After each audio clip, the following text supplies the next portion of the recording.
nanti di sini kita akan berbagi sharing karena berbagai macam banyak hal ya, materi tentang inventory ya, terutama ya tentang bahan baku. Maka kami ngambil 2 topik yang semoga nanti bisa menjadi referensi buat adik-adik semua dan juga melengkapi apa yang sudah disampaikan oleh Bapak Yoyo di periode sebelumnya ya. Kalau kemarin mungkin Pak Yoyo belum menyentuh tentang teknis-teknis akuntansi yang sesungguhnya ya Pak Ida ya. Ya, jadi lebih ke globalnya gitu ya, lebih ke globalnya. Jadi belum sebenarnya penerapan akuntansi biaya sesungguhnya di SS itu seperti apa yang selama ini kami kelola. Yang kemarin Pak juga menyampaikan untuk akurat dan up to date itu susah sekali itu. Nah, itu juga mungkin nanti di sini juga berbagi sharing kepada rekan-rekan semua sehingga bisa menjadi bekal nanti ketika memasuki dunia kerja. Nah, ada 2 poin yang menurut kami ini strategis sekali untuk di-share bagaimana kami di Warung SS itu bisa mempertahankan bisnis SS ya dari sekian banyak gempuran ya, apalagi saat pandemi seperti ini ya adik-adik semua ya. Jadi gempuran dari dalam maupun dari luar ya, terutama masa pandemi ini jelas ya SS bahkan turun drastis ya salesnya, sehingga harus memperjuangkan bagaimana biaya seefisien mungkin. Maka topik yang akan kami ambil itu ada 2. Yang pertama tentang budget operation SS, itu adalah tools sebenarnya, tools awal ya untuk bagaimana SS bisa survive menjaga ya HPP ya material maksimal 50% itu.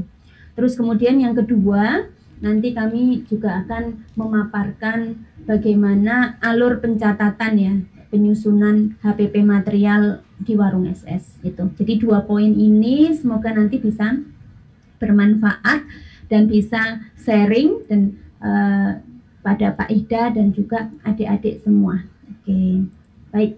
Kita mulai. Yang pertama adalah tools bagaimana menjaga pengelolaan bahan baku SS kita adalah dengan budget operation ya. Nah, ini ada 2 yang paling penting, dan budget operationnya SS ini dibuat melalui tahunan, bulanan, dan juga harian ya. Jadi di outlet kalau adik-adik semua makan di SS, jadi di sana itu ada budget operation secara harian ya, secara harian. Jadi ya, dan yang paling memang kalau di outlet itu ada sales budgetnya dan juga di JOGS-nya, di HPP-nya ya, di materialnya itu di outlet ya. Jadi kita di SS ya, setiap kalau saat pandemi memang untuk budget tahunan itu kita tidak jadikan acuan ya. Kenapa? Karena keputusan dari Pak Yoyo ya, bahwa saat tahun 2020 kemarin penuh dengan ketidakpastian. Terus kemudian 2021 juga ditambah ketidakpastian. Jadi budgetnya SS yang efektif berjalan saat ini adalah yang bulanan dan harian. Bulanan itu untuk di level manajemen ya, manajemen. Terus kemudian harian itu untuk di level outlet atau warung. Nah, yang pertama kalau adik-adik semua belajar pasti sudah sering mendengar yang namanya sales budget ya. Jadi kami itu juga membuat ya salah satu untuk agar bahan baku yang dibeli itu benar-benar sesuai dengan yang dibutuhkan, maka kita harus tahu berapa penjualan yang akan dibentuk ya. Jadi sales budget berupa volume budget ya. Jadi misalnya kalau yang harian di outlet ya, hari besok mau jualan berapa. Nah, mau jualan berapa, kepala outlet atau kepala cabang hari ini harus sudah memprediksi dari sebenarnya yang sudah ada sales budget bulanan, tinggal dikoreksi atau tidak ya untuk jualan besok, sehingga nanti akan membentuk ya sales value dan juga purchase planningnya, terus kemudian akan membentuk inventory controlnya itu ya. Jadi di sales budget ini sangat penting.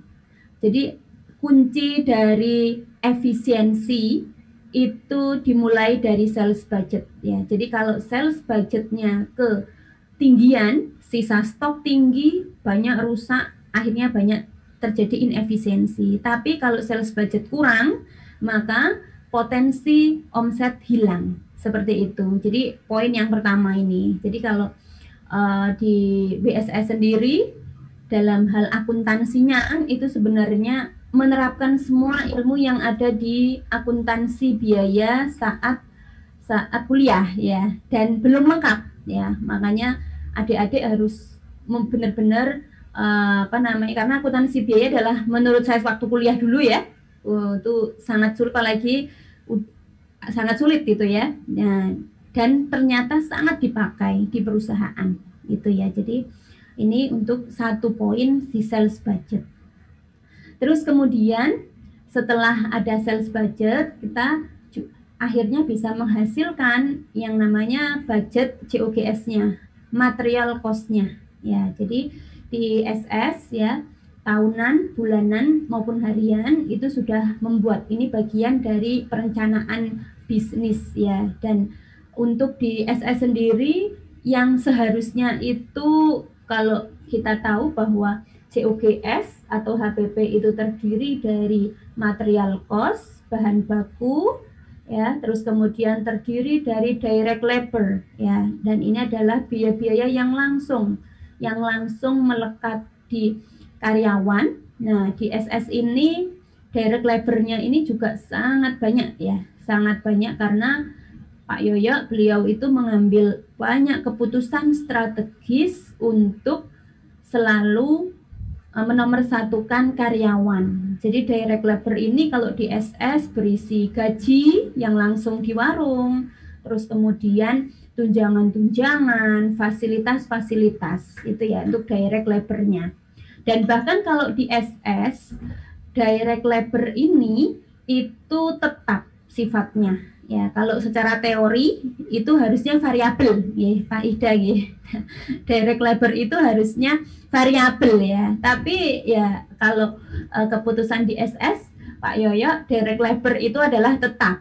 Jadi mau omset ya, omsetnya kemarin sebelum pandemi katakanlah 100, sekarang turun menjadi 50, ya gaji harus tetap ibaratnya seperti omset 100. Nah, itu fixed cost ya. Jadi direct labor kita bagian dari fixed cost, bukan variabel ya. Kalau yang variabel itu material. Jadi seperti itu, di perbedaan antara teori dan praktek di lapangan seperti itu ya. Jadi memang direct labor ini bahkan kita sampai 30% ya. Tidak apa-apa ya disampaikan persentasenya biar teman-teman juga mengetahui ya. Karena kalau teori itu kan teori benchmark, misalnya bahwa di kuliner itu harusnya direct labornya 15% ya. Namun kenyataannya tidak bisa seperti itu ya di BSS, karena menjunjung tinggi personil ya. Memang Pak Yoyo itu sangat menghargai kerja para pegawainya, meskipun yang dikorbankan pada akhirnya adalah profitnya itu ya. Terus kemudian COGS yang ketiga itu adalah overhead.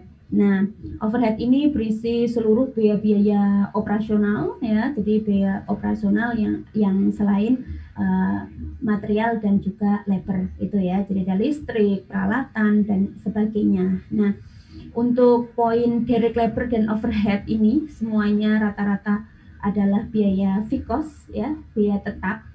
Dan dari 3 poin ini kita menyusun yang namanya standar cost price STP. Nah, ini kemarin yang didebatkan oleh Pak Yoyo ya. Ya, saya tidak manut akuntansi gitu ya Pak Yoyo kemarin ya. Ya, STP-nya rugi gitu ya. Misalnya seperti yang terupdate sekarang ya, kalau Pak Ida dan adik-adik semua tahu ya, pete ya. Pete itu ya kalau di SS itu kan favorit juga ya pete. Pete itu per kilo sampai sampai 150 bahkan 200. Nah, kalau kami jadi per porsi katakanlah pete itu jualnya 4.000, biayanya itu sudah 6.000 ya, jual rugi gitu ya, bakar uang gitu ya. Nah, kalau kami adalah kalau di akuntansi itu harus memang yang paling berteriak ketika ini harga mahal, harus bereaksi gitu ya. Cuman Pak Yoyo memiliki, menurut saya ya juga kita selalu support beliau, dan kadang insting-insting beliau juga akhirnya yang menyelamatkan SS juga gitu ya. Jadi dengan misalnya kayak pete seperti itu tetap dijual seperti biasa ya, itu jadikan biaya promosi, tapi kita genjot untuk penjualan-penjualan di menu-menu yang lain gitu, subsidi ya. Misalnya saat cabai juga sama ya, cabai bahkan sampai sekarang juga masih mahal ya. Cabai itu kita standar cost price-nya harusnya harganya per kilo maksimal itu 30.000 ya. Tetapi yang terjadi ya bahkan bisa sampai 100.000. Nah, maka dari itu memang kita di akuntansi ya tetap memberikan informasi ke direktur ya, ke owner Pak Yoyo, bahwa ini akan ada dampaknya ketika harganya melebihi dari standar cost price gitu. Jadi Pak Yoyo ya mengambil keputusan-keputusan, misalnya kayak sambal itu tetap tidak boleh merubah porsi, tetap kualitas bagus gitu ya. Cuman kita genjot di penjualan-penjualan yang meraih keuntungan. Nah, seperti itu gambarannya sebenarnya untuk di pengelolaan biaya, dan spesifik tadi di masalah di bahan baku. Jadi kita ada yang namanya standar cost price. Nah, tadi di bagian sales budget ya, akhirnya setelah kita mengetahui sales budget berapa, terus kemudian kita baru tahu nih purchase planning ya.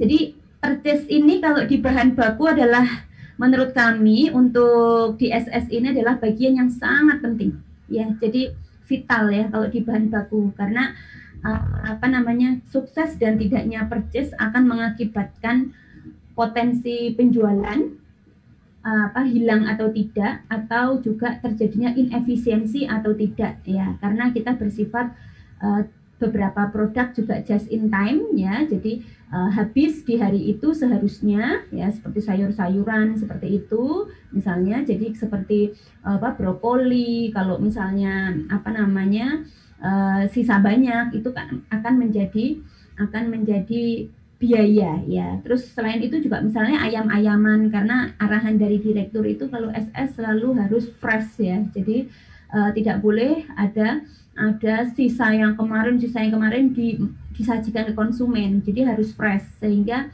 kami pun ada sistem kalau memang sudah tidak layak sesuai dengan standar itu ya harus dilelang ke karyawan dengan harga yang lebih murah, tetapi ke konsumen harus tetap yang prima. Nah, maka dari itu purchase planning ini sangat penting. Nah, di SS sendiri tadi kami sampaikan bahwa kita ada purchase planning tahunan, bulanan, dan harian. Jadi prosesnya di SS itu ada yang sales volume yang didasarkan dari quantity per porsi.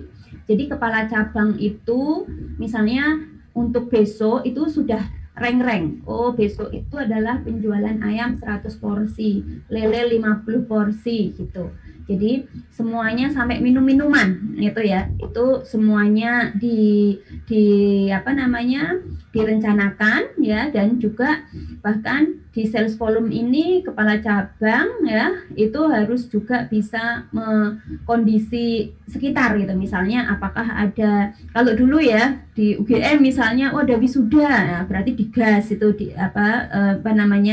stoknya. Terus atau mungkin ada hujan, nah maka kurangin. Nah, itu adalah sales volume di sini. Setelah menghasilkan sales volume berupa quantity ya, quantity porsi, terus kemudian secara sistem itu nanti dimasukkan ke bill of material atau resep ya, resep yang sudah ada di SS. Dan untuk masalah resep ini jujur ya, kami di akuntansi itu kewalahan ya mengikuti Pak Yoyo ya, karena beliau sangat inovatif ya. Beliau sangat inovatif dan juga sangat mengembangkan produk ya. Jadi seperti beberapa waktu lalu ya, jadi ada produk jus durian gitu ya, jadi resepnya dari yang, jadi kita kan kalau di akuntansi harus memperhitungkan satuan ya, jadi di situ jadi berbagai macam, jadi beliau itu selalu pokoknya di lapangan pengennya operasi seperti ini gitu. Nah nanti di akuntansi silahkan menyesuaikan. Nah itu yang memang nanti ya adik-adik ketika nanti bekerja ya harus bisa, makanya pentingnya kita mengetahui ilmu biar kita bisa menjadi jembatan antara keinginan dari operasi ya di bagian operasi untuk bisa diterapkan itu ya. Itu jadi resep ya dimasukkan ke resep, terus kemudian setelah ada resep baru ada material request planning ya, jadi MRP kita. Jadi setelah mengetahui berapa quantity yang akan jual, terus kemudian berapa dimasukkan ke dalam resepnya, terus kemudian akan menghasilkan material request planning ya. Terus kemudian dicocokkan juga dengan sisa stok, baru nanti ada purchase planning. Nah ini adalah gambaran ya, jadi ini adalah gambaran secara detail yang tadi kami sampaikan sebenarnya ya. Jadi ini adalah alur. Jadi di warung SS itu ada yang namanya warung, mungkin kemarin Pak Yo sudah menyampaikan jumlah cabang kita ya. Jadi jumlah cabang kita itu ya ada 90-an, terus kita terdiri dari 8 area. Nah di 8 area itu ada 2 area yaitu Jogja Solo. Jogja Solo yang sifatnya itu tipe area ya. Jadi kalau ini tipe mandiri, yang kami bahas tipe mandiri ya. Contohnya kalau tipe mandiri itu warung yang seperti di Palagan misalnya. Kalau adik-adik juga pernah makan di sana ya. Nah di Palagan itu lengkap ya. Jadi tipe mandiri itu adalah di situ beli, terus kemudian masak, terus kemudian menjual di situ. Kalau tipe area nanti dibahas yang kedua, itu masaknya itu tersentral di dapur yang ada di kantor khusus seperti itu. Jadi ini kita akan membahas alur ya pengelolaan bahan baku ya, pengelolaan bahan baku untuk di warung SS yang tipe mandiri. Nah, dimulai yang pertama itu adalah peran oleh seorang kepala cabang ya. Jadi di setiap outlet itu ada seorang kepala cabang yang membawahi semua karyawan di outlet tersebut. Nah, kepala cabang itu harus ya bisa merencanakan penjualan harian yang kami sebut dengan RPH. Berupa apa? Berupa dengan kuantiti menu ya, dengan kuantiti menu. Jadi ayam 100 porsi, lele 100 porsi dan sebagainya, semua jus sekian porsi. Nah itu semua menu itu harus direncanakan ya.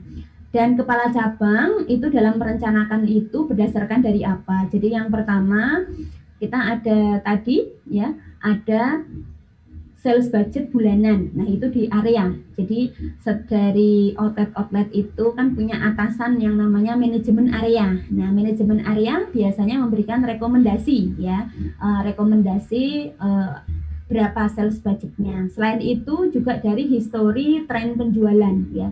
Tren penjualan itu bisa dari bulan lalu, minggu lalu, di hari yang sama, dan juga kondisi terkini di 3 hari tersebut itu ya. Jadi dari kepala cabang membuat itu, terus tadi dimasukkan ke dalam sistem ya, dalam sistem ya, akhirnya ada yang namanya purchase planning yang harus dibelanjakan ke pengadaan berupa order pembelian itu ya. Jadi setelah misalnya 100 ayam, ternyata setelah dimasukkan ke sistem, ke resep, ternyata membutuhkan katakanlah misalnya 50 kilo. Nah 50 kilo itu nanti ada sisa berapa? Oh tinggal 10 kilo, berarti belinya di pengadaan itu adalah 40 kilo misalnya seperti itu. Jadi di pengadaan inilah nanti melakukan pembelian, Terus kemudian nanti pengadaan itu saat melakukan, nah ini di bagian pengadaan ini juga bagian yang paling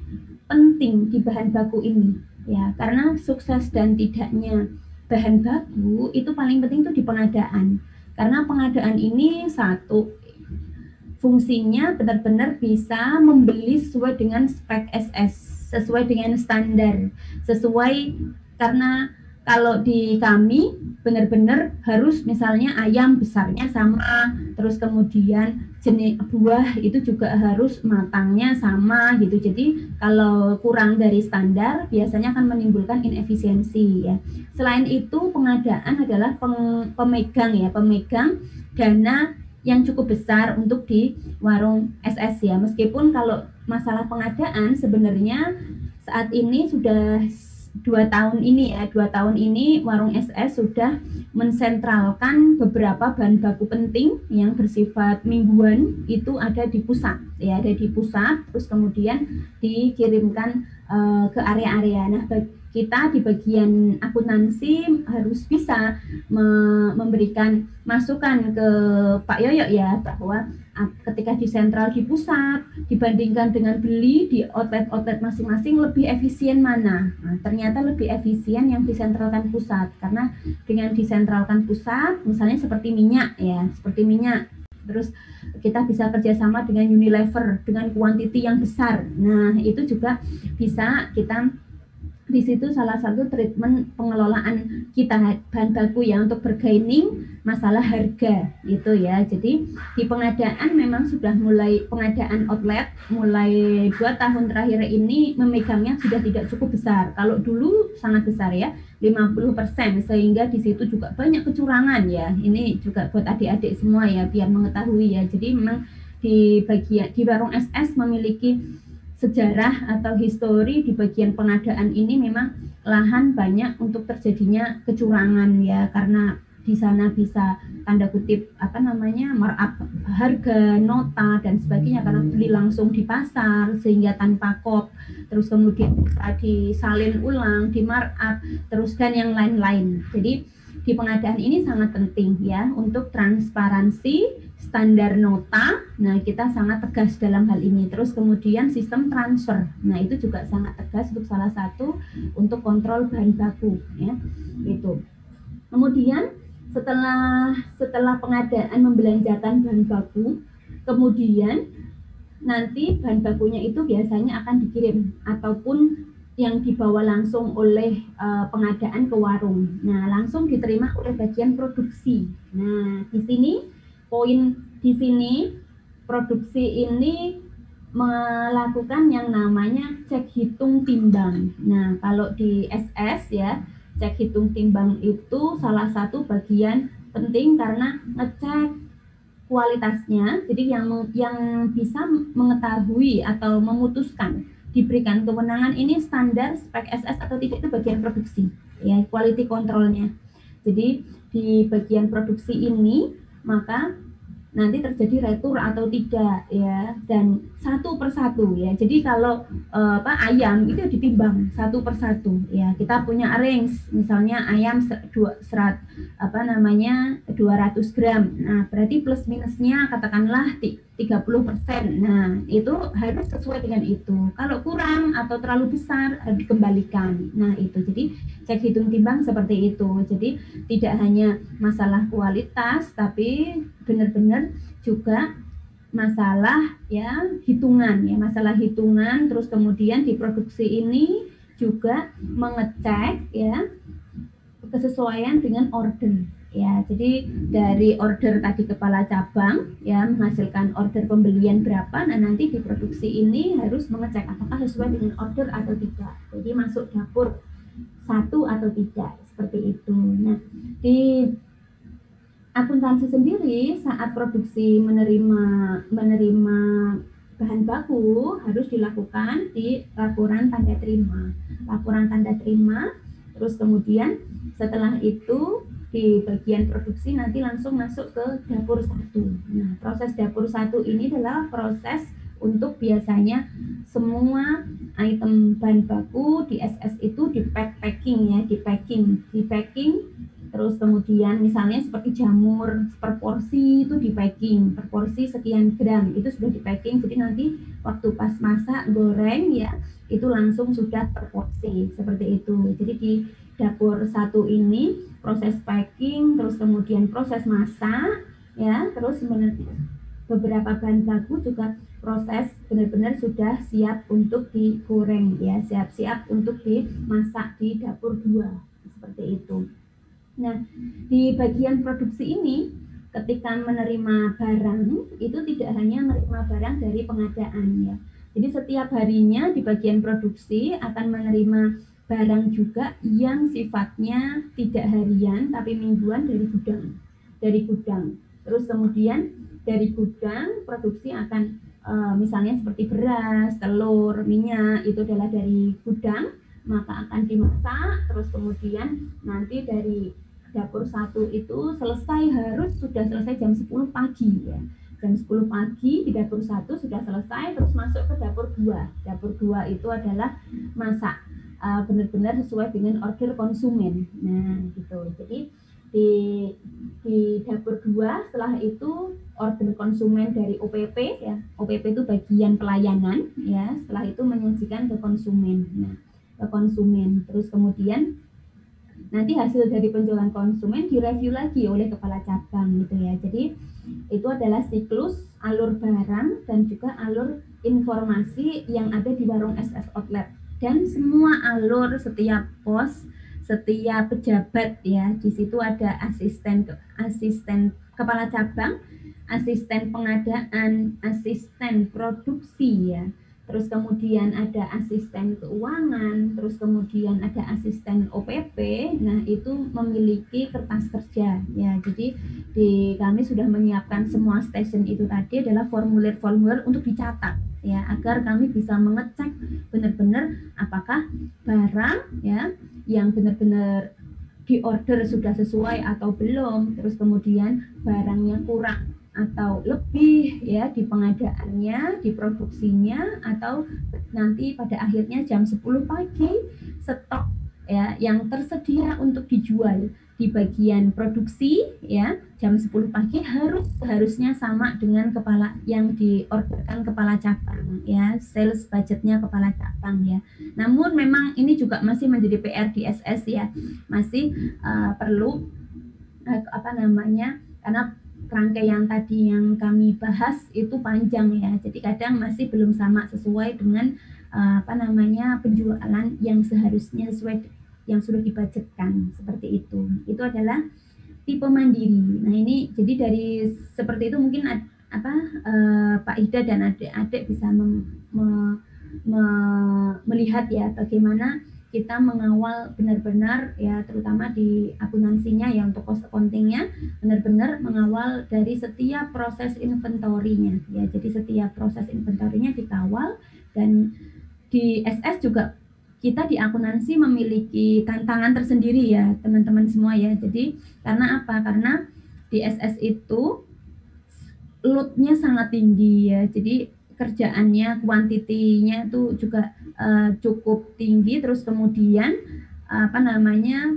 memahamkan masalah pentingnya administrasi itu yang tidak mudah nanti saat di dunia kerja ya, mungkin ya adik-adik semua ya, mengedukasi pentingnya administrasi ya. Jadi misalnya kan kalau di sini masih manual ya, jadi masih manual sehingga misalnya 4 itu tertulis 9, nah misalnya terinputnya salah, nah itu bisa fatal ya, bisa fatal dan nanti bisa ketemu saat nanti di report akhir seperti itu. Jadi mengedukasi pentingnya administrasi untuk mengevaluasi itu juga penting kami lakukan di SS ini, di outlet, dan masih menjadi PR kami juga gitu ya. Nah ini untuk yang tipe area. Jadi kalau tadi pengadaannya itu mandiri, membeli hanya untuk kebutuhan satu outlet. Nah ini kalau di Jogja misalnya ya, di Jogja ini adalah memang ibu kotanya SS ya. Kalau bisa dibilang itu Jogja itu adalah ibu kotanya SS ya. Jadi awal berdiri ya SS Perjuangan ya, itu juga bagian dari tipe area itu ya. Jadi ibu kotanya SS. Jadi si Jogja ini mengelola bahkan 14 outlet ya.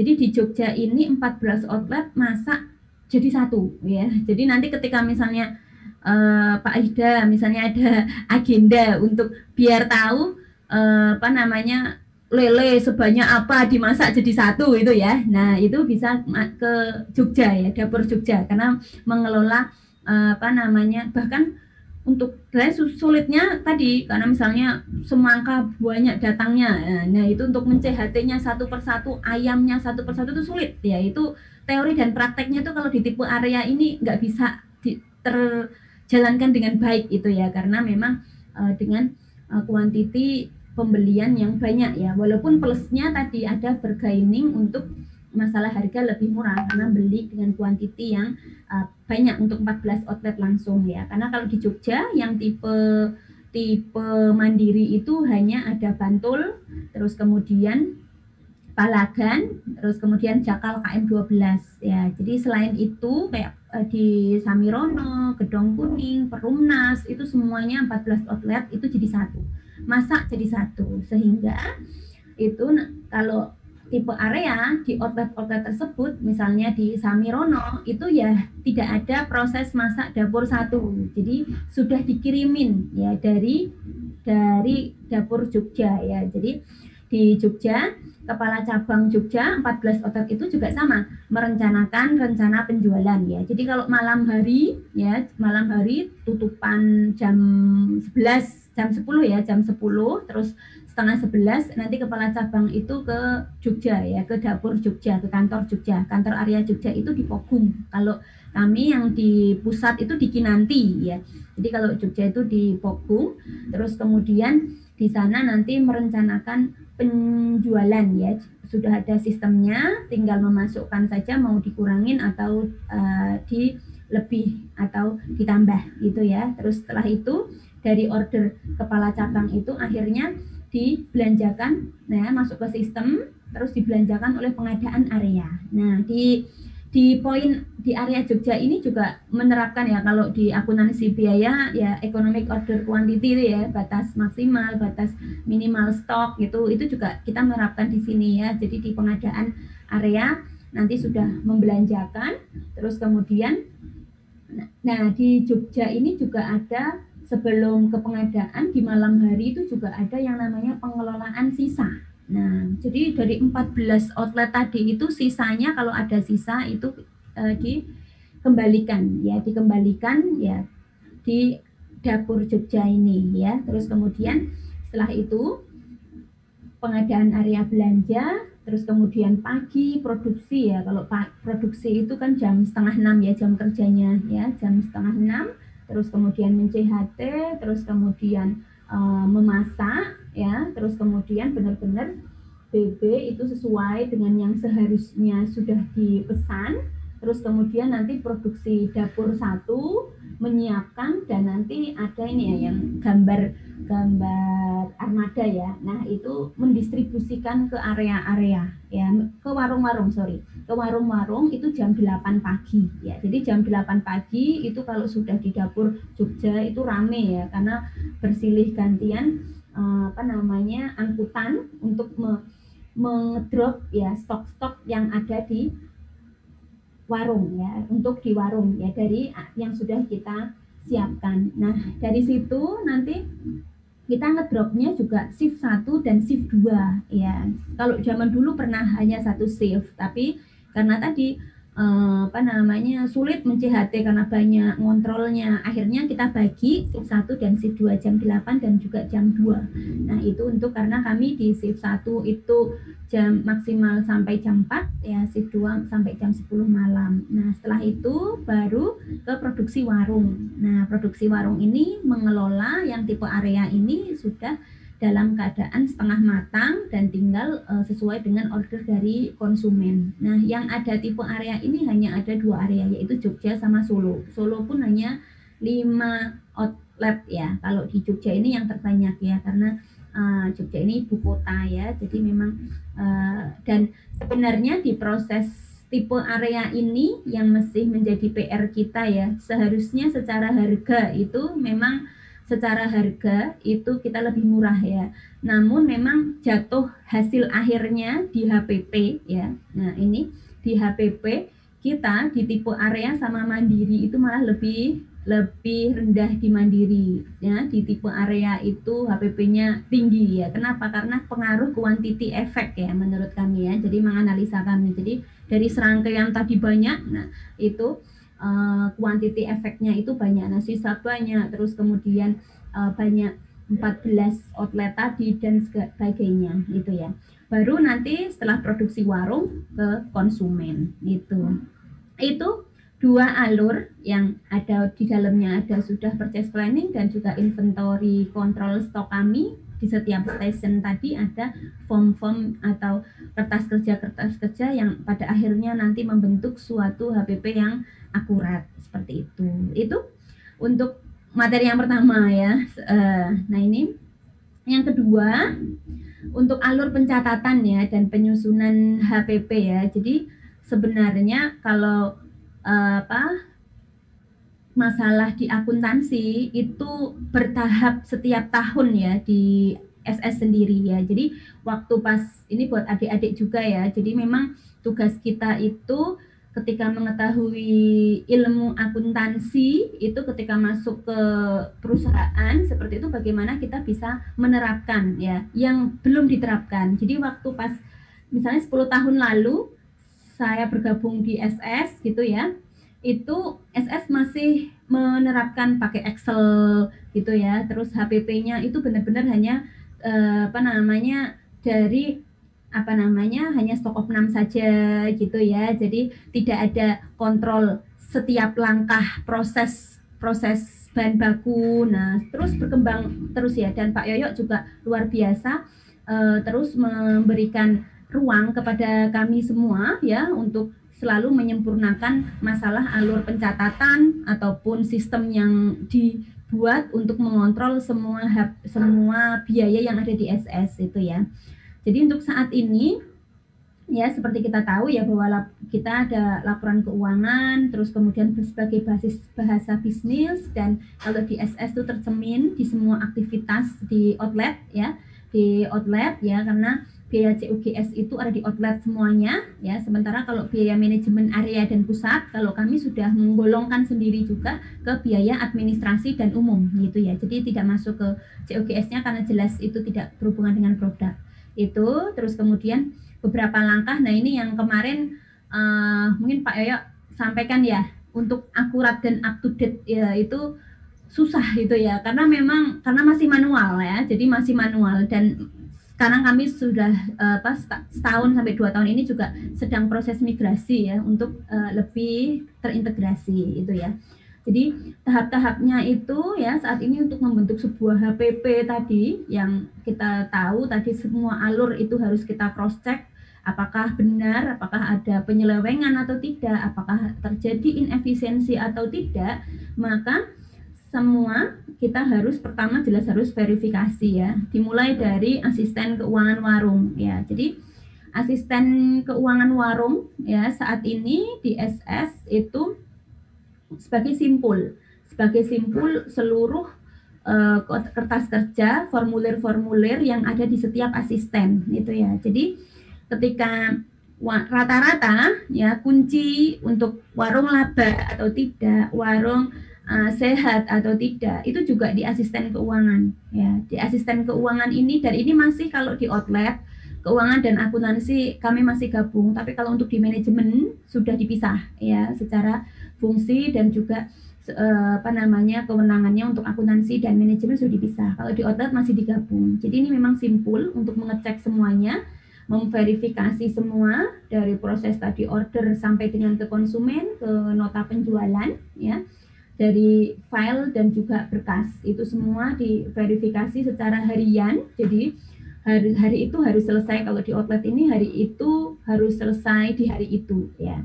Sebenarnya kalau di akuntansinya warung ini berjalan sudah bagus ya, dan ini yang sedang kita ikhtiarkan ya, selesai di warung ya, itu hari itu juga sudah bisa daily ya, karena cuman yang terjadi sekarang memang masih tahap verifikasi juga didobel di area dan juga di pusat. Dalam rangka apa? Dalam rangka untuk memvalidkan. Jadi benar-benar biar data itu valid ya.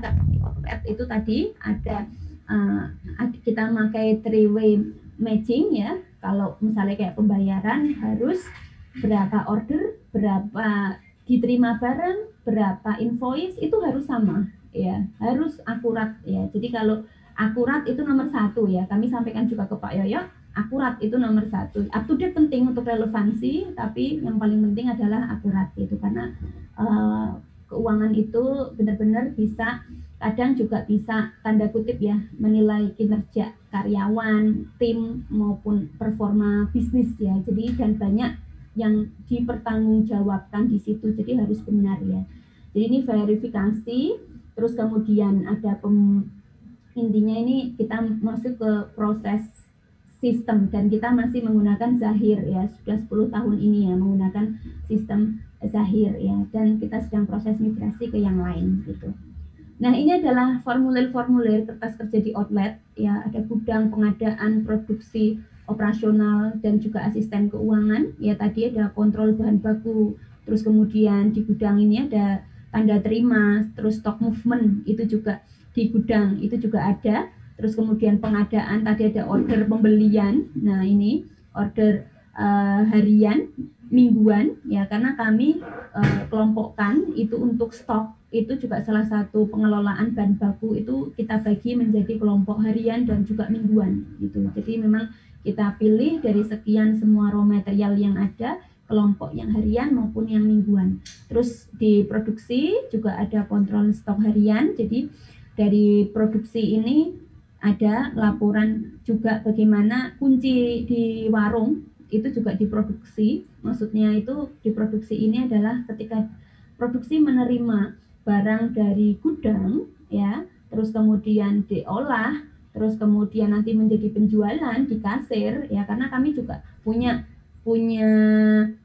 histori juga, kasir juga ada yang berbuat curang gitu ya. Jadi HPP itu tinggi, ternyata di situ ada kecurangan kasir, itu pernah terjadi ya, audit kami sering. Jadi memang makanya kami juga belum semua ya masih pakai cash register, beberapa warung, tapi sebagian juga sudah pakai POS ya, CR55. Jadi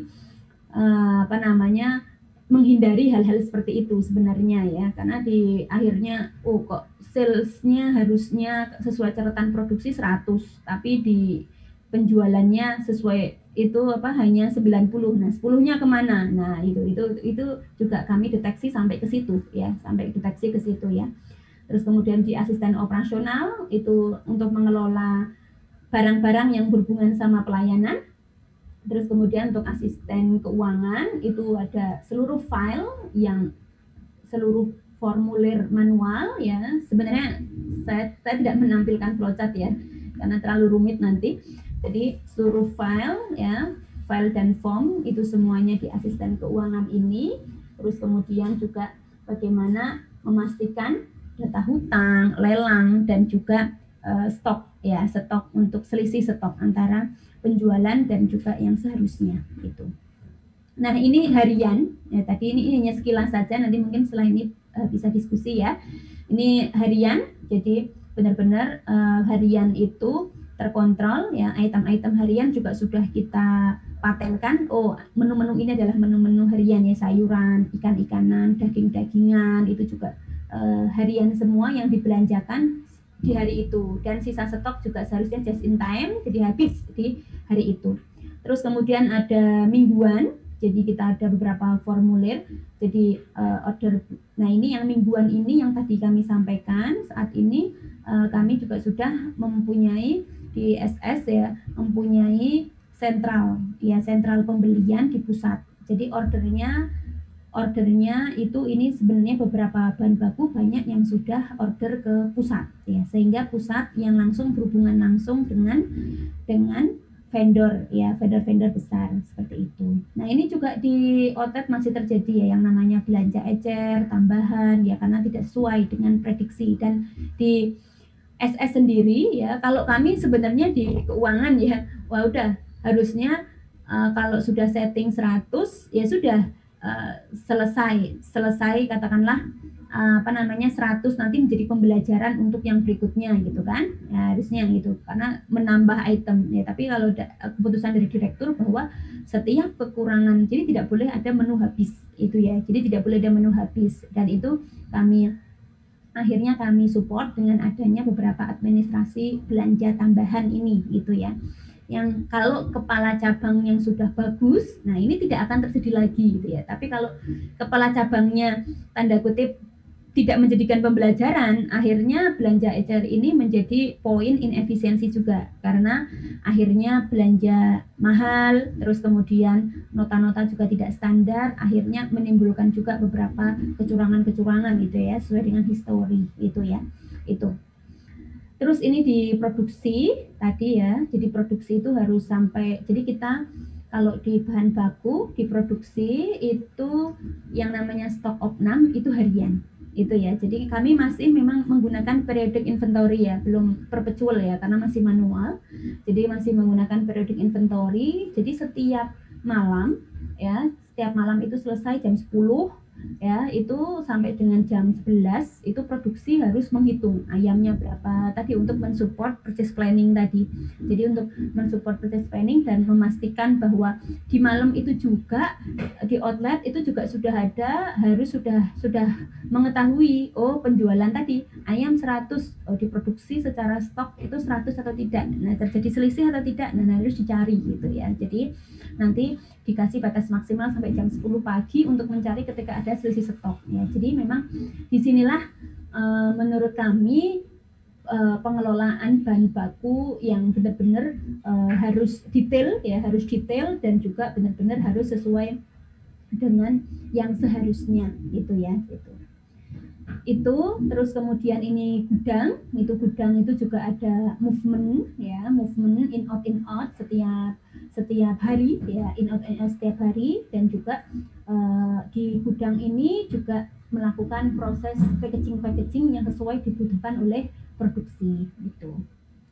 Nah, ini untuk stok opnam ini adalah mungkin dibuat adik-adik mahasiswa ya, stok opnam adalah proses yang sangat penting di SS. Stok opnam kami, kalau tadi stok opnam untuk yang diproduksi itu berupa lauk-laukan itu adalah harian.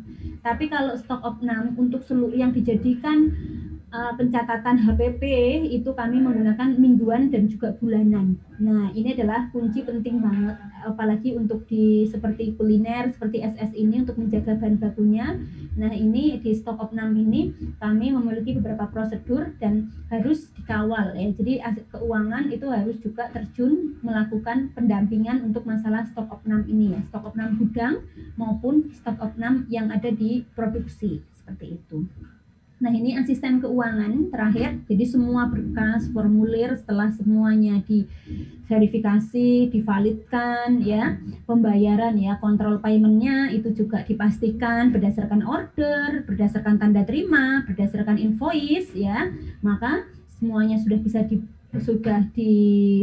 dibayar, terus kemudian semuanya diverifikasi, terus baru dikirim ke area. Nah, proses di area inilah yang baru proses ke software akuntansi gitu ya. Jadi software akuntansi, dan semua area juga ada yang aparatur akuntansinya dan ada yang belum ya, sehingga di kami ya itu melakukan proses, akhirnya tadi panjang tadi, akhirnya laporan officialnya jadi kurang up to date seperti itu ya, tapi akuratnya sebisa mungkin kami upayakan ya itu.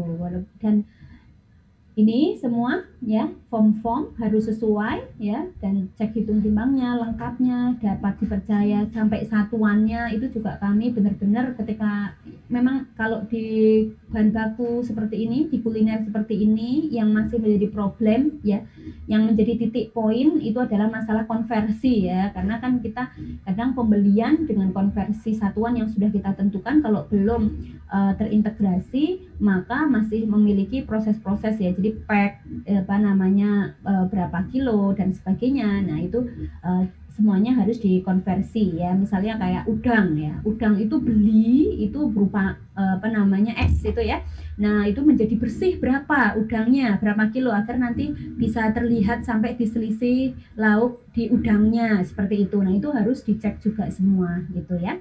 Jadi data valid, dan kita masih melakukan periodic inventory, yaitu stok awal, pembelian dikurangi stok akhir ya, biaya pemakaian bahan baku itu. Dan kita setelah proses HPP sudah selesai, terus kemudian proses ngecek ya, juga ngecek sampai ke SCP, varian SCP. Jadi kita HPP katakanlah 50% seperti itu. Terus kemudian kita cek ya, sesuai dengan HPP sesuai dengan standarnya atau tidak. Jadi kita ada varian SCP-nya gitu ya. Jadi ada varian SCP, nah itu bisa langsung bisa terdeteksi warung itu efisien atau tidak.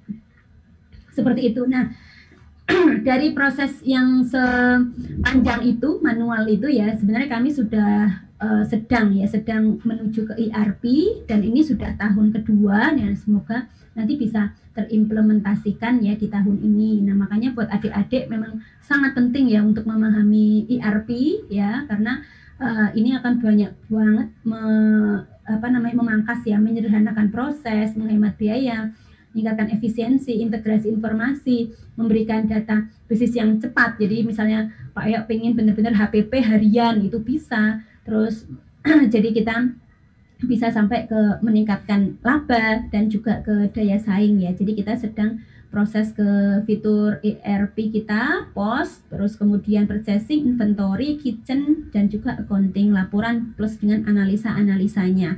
Itu jadi semoga itu jadi sangat penting untuk adik-adik juga harus belajar ke ERP. Tapi pengalaman saya pribadi ya, untuk bisa sukses di ERP, logika accounting harus nomor 1 gitu ya Pak Ida ya. Jadi manualnya yang harus jurnal-jurnalnya ininya harus logikanya benar-benar bagus ya, agar kita bisa rekrutmen ERP dengan sebaik-baiknya gitu ya. Itu saja Pak Ida dan adik-adik mahasiswa semua yang dapat kami bahas ya tentang pengelolaan bahan baku. Semoga bermanfaat dan juga memberikan referensi bagaimana penerapan sebenarnya ilmu cost accounting, akuntansi biaya yang ada di perkuliahan dan diterapkan di bisnis dan menjadi pegangan atau acuan untuk jalannya bisnis itu.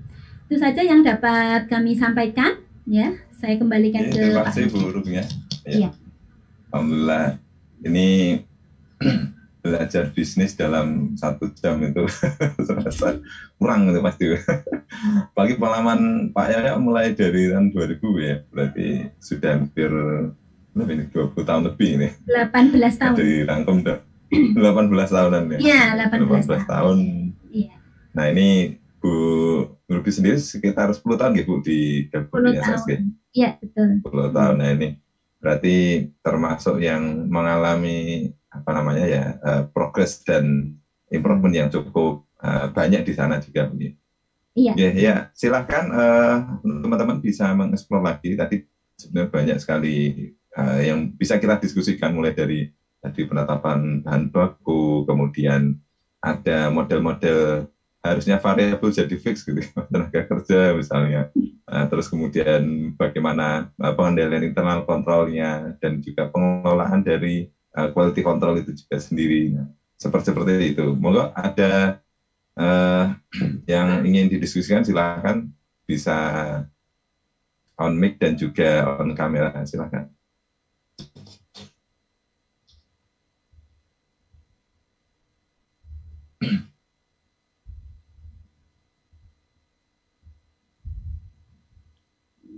Ada? Saya ingin bertanya, Pak. Enggak.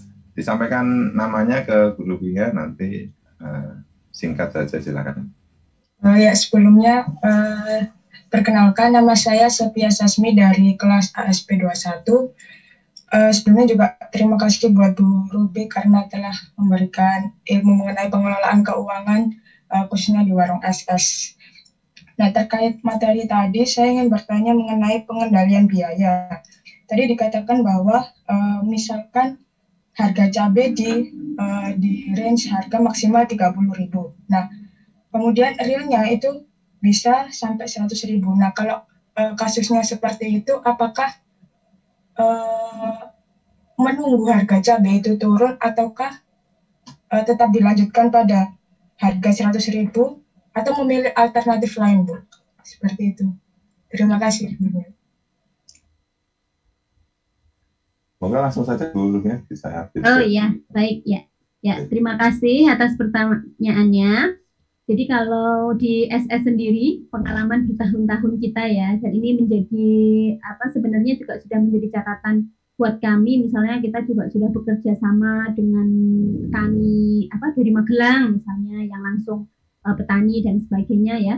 Dan ketika terjadi seperti itu, maka tetap dilanjutkan ya Mbak ya. Jadi memang jual rugi. Jadi SS tuh akhirnya jual rugi ya, dan tanpa mengurangi porsi, terus kemudian tanpa, sebenarnya misalnya kalau dari akuntansi merekomendasikan untuk tidak jualan dulu gitu misalnya, itu tidak ya, karena memang kita spesialnya adalah akuntansi sambel ya, jadi tetap jualan dan tanpa merubah kualitas apapun, jadi pada akhirnya jual rugi. Nah makanya kalau kemarin Pak Yak menyampaikan bahwa kita ada strategi nih, misalnya sambel, lauk itu marginnya sangat tipis gitu ya. Cuman minuman itu marginnya agak lumayan. Nah dari situ kita akhirnya subsidi silang masalah margin. Jadi ketika memang tinggi ya, kita pada akhirnya tetap jual rugi ya, dan memang pada akhirnya itu menjadi entry point juga bagus buat SS, karena pada akhirnya diapalin konsumen ya, bahwa SS ini ketika cabai mahal pun tidak ngecas tambahan maupun tidak menurunkan porsinya gitu. Seperti itu Pak Ida dan Mbak Sesta ya. Baik, Bu. Terima kasih. Ya. Ada yang lain? Monggo silakan. Saya boleh izin bertanya Pak.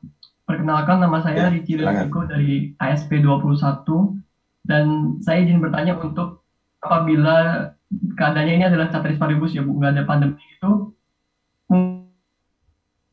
warung SS itu ada kelebihan kas, itu bagaimana cara warung SS itu memaksimalkan kasnya? Apakah diinvestasikan pada surat berharga ataukah diinvestasikan untuk inovasi-inovasi? Terima kasih. Ya. Baik ya. Saya jawab ya Pak Ida ya. Iya, langsung Bu, monggo Bu. Oke, ya. Nah, ini apalagi masa pandemi ya. Jadi kalau cash lebih nggak ada ya, Mas Riki ya.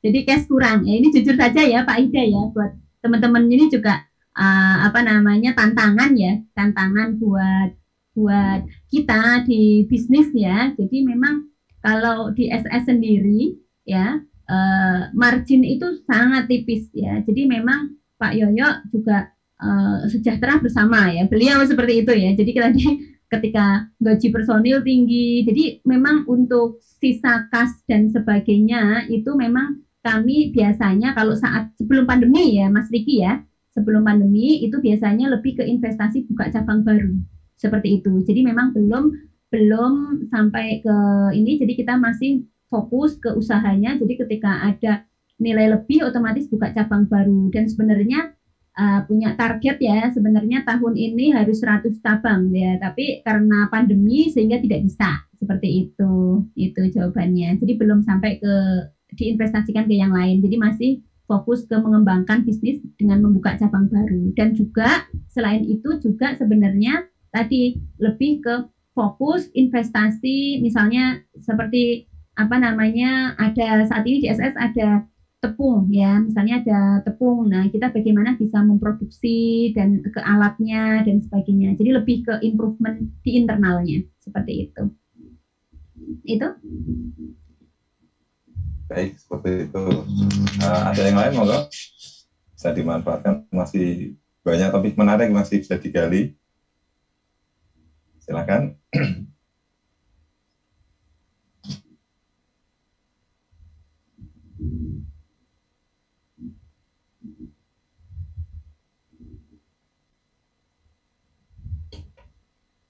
Mas Senat, gimana? Ya. atau mbak-mbaknya pada nggak tertarik dunia kuliner ya Pak ini? Tanya ini mas-masnya ini.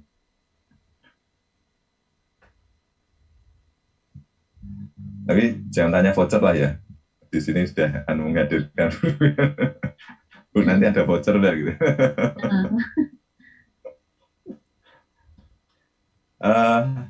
Menarik sekali tadi sebetulnya ujung tombaknya juga di bagian apa namanya perkiraan atas pembelanjaan yang dilakukan setiap harian Bu ya kan. Iya. Nah itu implementasinya bagaimana Bu? Artinya kaitannya dengan prediksi harian-harian gitu, apakah memang ada pola hari-hari tertentu gitu, atau ada skill tertentu Bu? Wah ini harus punya skill apa ya tambahan untuk bisa memprediksi besok ini jualannya laris nggak ini atau berapa porsi dan itu ya. Seperti apa itu?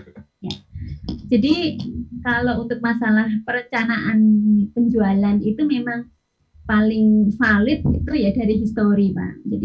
Jadi histori ya, jadi kepala cabang itu harus melihat histori hari yang lalu, terus kemudian minggu yang lalu di hari yang sama. Biasanya kami sudah mempunyai pola ya bahwa kalau hari misalnya tanggal muda ya, tanggal minggu 1, minggu 2 itu tuh rame gitu ya, lebih cenderung naik gitu. Nanti kalau sudah minggu keempat seperti sekarang ini, nah itu sudah lebih rendah seperti itu. Terus kemudian di hari, jadi kami punya pola misalnya di hari Senin itu cenderung memang lebih sedikit. Nah, nanti mulai naik Selasa, Rabu, mulai naik Kamis ya. Kamis itu mulai sampai nanti pada akhirnya weekend ya, Sabtu Minggu itu tinggi seperti itu ya. Jadi pola-pola seperti itu juga memang sudah ada. Jadi misalnya seperti sekarang ini long weekend ya, karena kemarin Waisak ya. Terus kemarin Waisak, terus kemudian hari kejepit misalnya Waisak, Kamis, Jumat. Nah, Jumat masih buka. Nah, itu biasanya juga masih weekend seperti itu. Jadi memang pola-pola itu juga kami reminderkan kepada kepala cabang agar bisa menyesuaikan ya yang sudah kita memang sudah flat misalnya dalam seminggu itu sekian, tapi nanti ada varian untuk ditambah-tambahkan gitu. Seperti itu ya untuk kemampuannya. Dan juga kepala cabang, menurut saya kepala cabang SF juga luar biasa ya dedikasinya karena mereka karena sudah terbiasa setiap hari sehingga keakuratannya juga lumayan gitu. Itu. Ya. Monggo ada yang lain? Biasanya kalau sambil masak itu bisa nyemil juga, Bu. Apakah boleh Bu di sana sambil nyemil nanti saja Bu bawa pulang? Tidak bisa ya Pak ya kalau tidak boleh ya Bu. Ada, tapi kita semua yang sebelum disajikan itu namanya sistem nyicip itu. Jadi semua makanan yang sudah jadi dari produksi terus kemudian sebelum ke konsumen semuanya harus dicicipin itu. Jadi misalnya kayak nasi itu keras atau tidak. Terus kemudian karena kita punya tagline itu pedas, panas, berasa mantap. Jadi seluruh makanannya SS itu harusnya pedas, panas, dalam kondisi panas juga, terus rasanya mantap. Seperti itu Pak Hida. Ya. Berarti di produksi ini harus ketat Bu ya, nggak boleh sembarangan nyicip-nyicip apalagi ngemil. Betul. Iya, betul. Iya, kami kan pernah ada kasus Pak Ida. Mulai cerita ini sharing ya nanti. Jadi pernah ada kasus itu salah satu warung tuh HPP-nya tinggi sekali ya. Kami sudah cari bla bla bla bla ini nggak ketemu nih. Ternyata di situ terjadi kayak pemakaian bahan baku yang secara massal ya. Jadi pelanggaran itu ya. Jadi nggak bayar masak sendiri terus nggak dibayar. Nah itu padahal HPP-nya tinggi banget gitu. Nah itu juga. Jadi sebenarnya seluruh aturan-aturan di SS itu karena berkaca dari histori atau realitas yang ada ya. Dulu boleh zaman 10 tahun yang lalu itu ya itu boleh itu. Tapi karena disalahgunakan, ya akhirnya dilarang. Ya, seperti itu Pak Ida. Jadi prosesnya. Harus sering-sering puasa Bu ya. Mungkin yang bagian sana lebih sering puasa Daud itu. Ya. Baik, monggo yang lain. Nah, terutama bagian akuntansi nih Bu. Tadi memang idealnya kita melihat memang hal yang berkenaan dengan pencatatan. Mungkin sebagian melihat ya yang penting kan terjual, yang penting kalaupun sudah terbentuk akhlak ataupun moralnya yang tinggi ya tidak ada semacam fraud atau semacam kecurangan apapun ya disajikan. Hanya kadang ya memang malas nyatatnya itu, kadang atau nyatatnya itu ya tidak serius atau bahkan ya seringkali kelupaan. Nah, hal-hal yang seperti itu memang menjadi tantangan ya, terutama bagian konten ini kan sering sering terlalu ribet atau malah terlalu nambahi beban-beban kerjaan gitu. Nah itu bagaimana kan itu? Apalagi yang masih manual seperti itu ya, gambarannya sambil masak sambil nyajikan ya kadang perlu. Nah ini bagaimana tantangan-tantangan yang selama ini dihadapi, apalagi dengan akurasi data itu kan berarti harus terbentuk sikap dan kemampuan dari setiap tim untuk menginfokan sedetail mungkin. Gimana itu?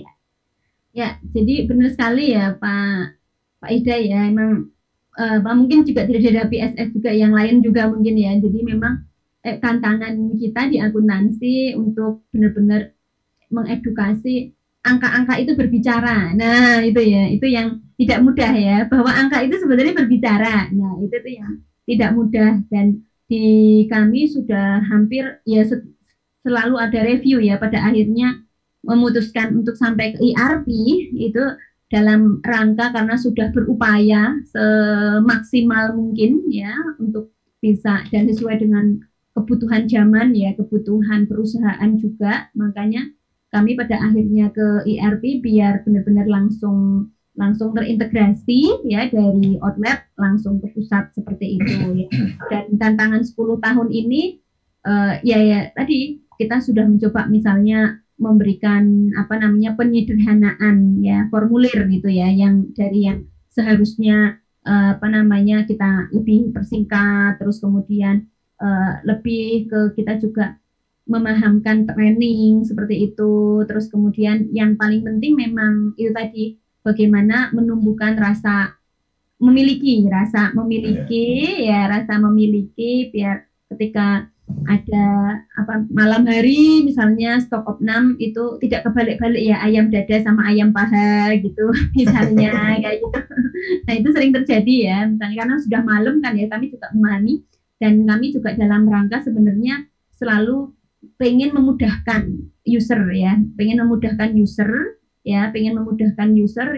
karena misalnya dari sekian sekarang itu ada beberapa yang sudah tidak pakai kertas, paperless, itu juga kami usahakan itu ya. Kami juga misalnya IT-nya SS membangun sistem sendiri, kita paperless itu biar lebih memudahkan dan juga mempercepat seperti itu Pak Ida. Jadi memang terus-menerus berproses improvement itu. Ya.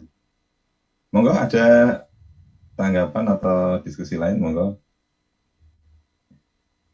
Dari mahasiswa terutama. Bisa dimanfaatkan forumnya.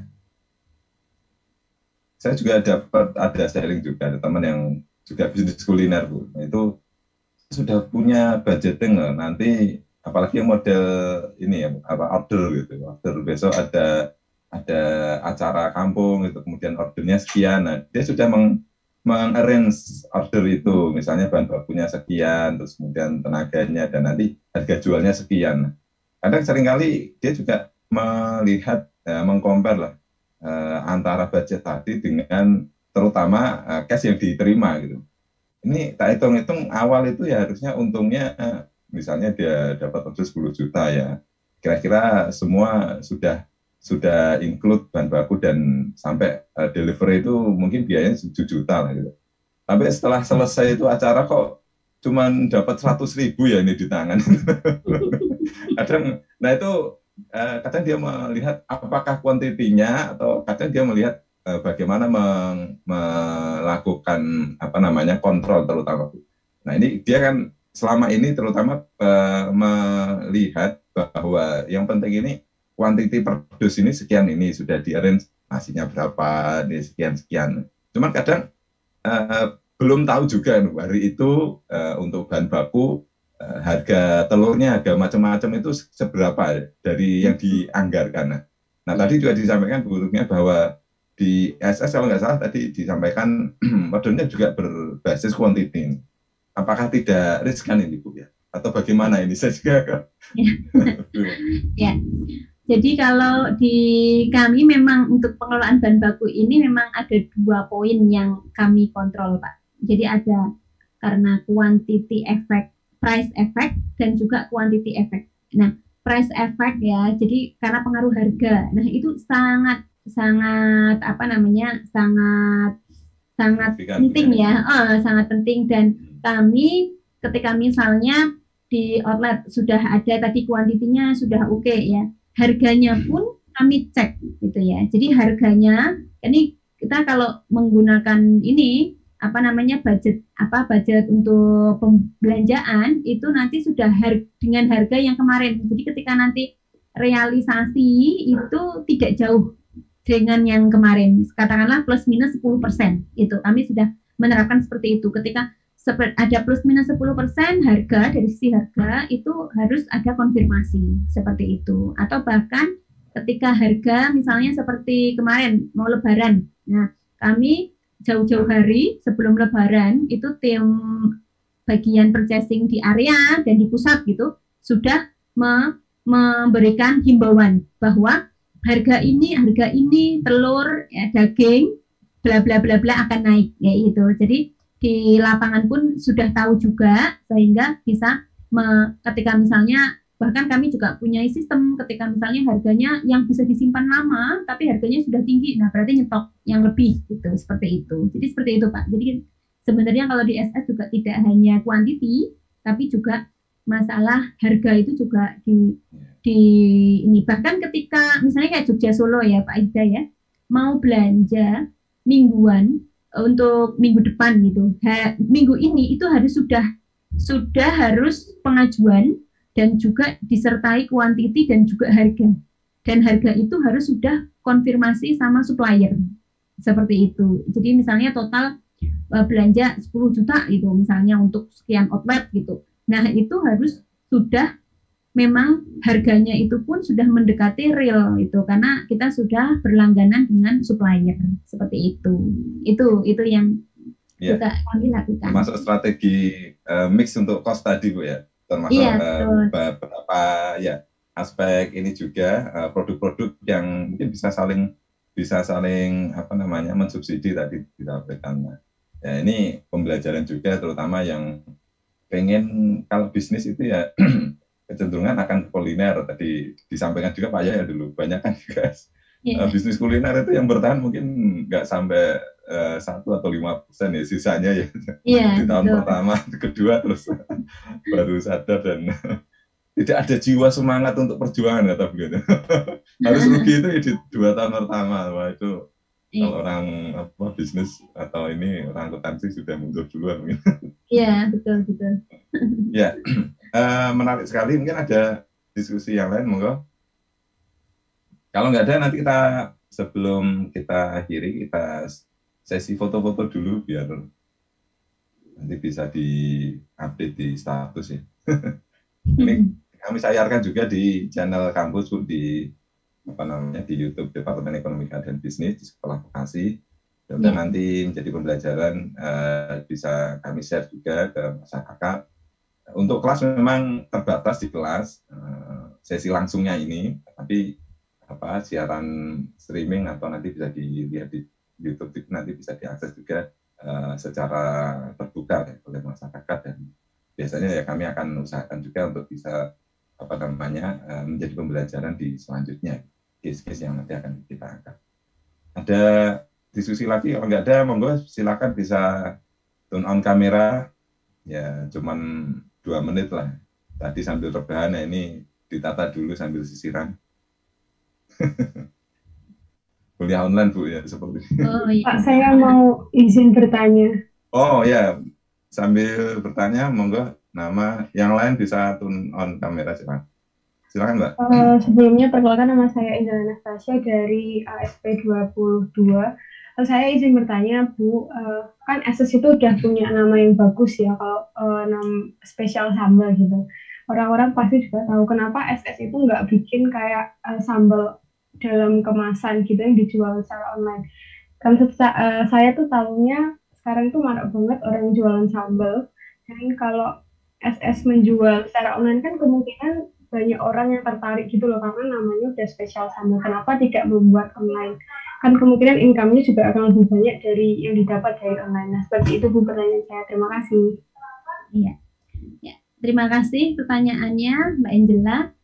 Jadi masalah sambal, kalau kami sebut itu sambal kemasan ya. Nah, itu sebenarnya kalau di saya sendiri ya, mendengar masalah sambal kemasan sudah dari 5 tahun yang lalu di SS ini ya. Cuman memang keputusan dari Pak Yoyo sepertinya memang belum mengarah ke sana, dan karena memang sedang fokus dulu untuk memperbaiki produk yang ada di internalnya, misalnya kayak sambal. Karena Pak Yoyo itu memang beliau sangat konsen ya terhadap kualitas produk itu ya. Jadi ketika memang produk itu belum yakin bahwa kualitasnya akan bagus sekali ya, karena kalau misalnya kalau di SS menurut kami itu misalnya kayak yang dibungkusan gitu ya, dibungkusan itu kan juga perlu ada improvement ya. Kalau misalnya teman-teman sekarang beli bungkusan itu kan juga sudah beda cetakannya dan sebagainya. Nah, itu juga salah satu concernnya di Pak Yoyo. Jadi benar-benar memastikan kalau mau membuat produk, memastikan kualitasnya yang terbaik. Seperti itu Mbak Angela. Jadi sudah ada sebenarnya arah ke situ, tapi belum terrealisasi ya, itu. Baik Bu, terima kasih. Ya, sama-sama. Baik, monggo bisa di turn on kamera dulu. Kita akan sebelum akhiri sesi perkuliahan kita foto bareng dulu.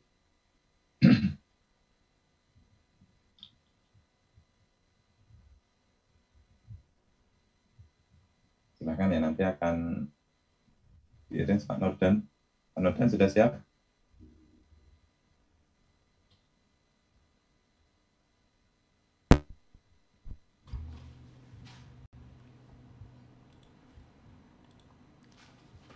Baik. Oke. Nanti hitung mundur nanti oleh Pak Nordan, biar ini lagi di galaksi Pak Nordan. J. Bismillah. Print screen. Kameranya bisa di on kan semua? Sebentar saja. Saat saya hitung mundur hitungan kelima ya. 5, 4, 3, 2, 1. Crack. Oke, sampun. Sudah, Pak. Oke. Sudah semua, Pak? Oh, sorry, yang udah. Satu lagi ya, kelihatannya 2. Iya, 2 ya. 2 seat ini. 2 atau 3? Iya. 2. Oh, 2. Ya, 52 ya. 1, 2, 3. Saya paste dulu. Kemudian yang kedua 1, 2, 3. Baik, sudah sampun. Terima kasih. Oke, terima kasih. Nanti kalau ada diskusi lagi mungkin baru klik di sesi kelas atau nanti ada baru gayung bersambutnya kok. Setelahnya nanti kita diskusikan lagi. Atau kalau perlu nanti kita juga ambil ke sana Bu ya. Tadi sudah ada undangan tadi secara tidak langsung. Kalau mau ke Jogja lihat produksi kan, tapi nggak boleh nyicip-nyicip. Waduh ya. Oke, baik, terima kasih Bu Rupiah. Mungkin closing statement berkenaan dengan pengalaman ini Bu Rupiah, karena background-nya akuntansi gitu. Nah, nanti teman-teman akuntansi tadi juga sudah di-endorse banyak hal. Jangan bersedih hati. Banyak hal yang nanti bisa diterapkan di prakteknya. Nah, mungkin Bu Rupiah berkenaan dengan motivasi terutama ini teman-teman adik-adik ini agar bisa bersemangat nanti untuk ke depan ya. Iya, monggo Bu Rupiah. Ya, terima kasih Pak Ida. Nah, buat adik-adik mahasiswa semua ya, menurut saya pribadi ya, kita mengambil jalur keilmuan di akuntansi itu sudah sangat tepat, ya. Karena di perusahaan ya, terutama di SS dan juga perusahaan yang lain, pasti ilmu akuntansi itu yang bisa benar-benar mengetahui seluruh aktivitas perusahaan, baik yang dahulu, sekarang, dan bahkan yang akan datang, ya. Dan ketika kita bersungguh-sungguh di situ, nilai manfaat untuk pertumbuhan bisnis perusahaan tersebut dan bahkan nilai manfaat untuk diri kita sendiri pun sangat banyak, ya. Jadi adik-adik jangan karena mumpung masih muda, ya, karena mumpung masih muda, ya, adik-adik masih punya waktu untuk belajar lebih, ya, kuasailah dengan benar-benar semua dari accounting principle, intermediate, lanjutan kalau ini akuntansi ya, sektor publik ya.